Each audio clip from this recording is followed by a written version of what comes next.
আসসালামু আলাইকুম ওয়া রাহমাতুল্লাহি তাআলা ওয়া বারাকাতুহু। ইন্নাল হামদালিল্লাহ ওয়াসসালাতু ওয়াসসালামু আলা রাসূলিল্লাহ।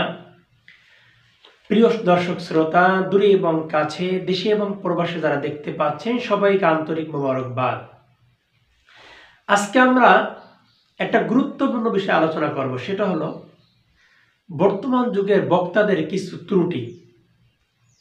আল্লাহ রাসূল সাল্লাল্লাহু আলাইহি ওয়াসাল্লাম বলেছেন, ইত্তাখাযান নাস রুউসান জুহালা। এমন একটা দিন আসতেছে, মানুষ জাহেলদের কাছ থেকে ইলম অর্জন করার, প্রশ্ন করার একটা অভ্যাসে পরিণত হবে, জানতে চাবে।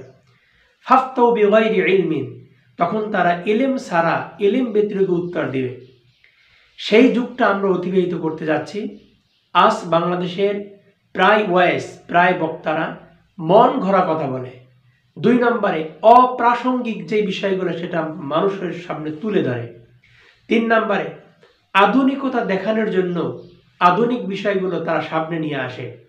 এবং অধিকাংশ বক্তারা আপনার যত ফিল্ম আছে, সেই ফিল্মের গান, সেই ফিল্মের অ্যাক্টিং, সেই ফিল্মের মূল কথা, এইগুলো তারা উপলব্ধ করে। আমি একটা জিনিস বুঝি না, যেই সমস্ত লোকেরা এইগুলা হুবহু কপি করে, সে লোকটার তো অবশ্যই সেই আপনার ছবিটা, সেই ফিল্মটা পরিপূর্ণ দেখা লাগে, নাইলে সে তো বলতে পারে না। তাহলে যেই বক্তা ছবির অ্যাক্টিং, ছবির কথা, কে বিশ্ব সুন্দরী সেই কথা তুলে ধরে, সে সত্যিকার অর্থে সে অশ্লীল হারাম কাজ অবশ্যই করে, ফলো করে। 2 নাম্বার, মন গড়া ব্যাখ্যা। কোরআনে নেই, হাদিসে নেই এমন কথা বলে যেটা মানুষ বিভ্রান্ত হয়ে যায়। এটা অত্যন্ত দুঃখজনক।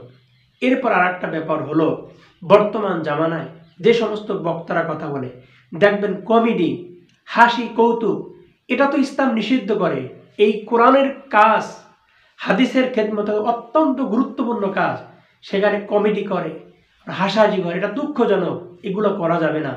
আজ মানুষ কোরআনের শিক্ষা থেকে দূরে চলে গেছে, আজকে বক্তাদের ধাক্কাধাক্কি, ঠেলাঠেলির কারণে। এজন্য প্রত্যেক বক্তাদের, প্রত্যেক ওয়াইজদের উপরে আমি অত্যন্ত বিনয়ের সাথে বলবো, আপনারা অপব্যাখ্যা বাদ দিন।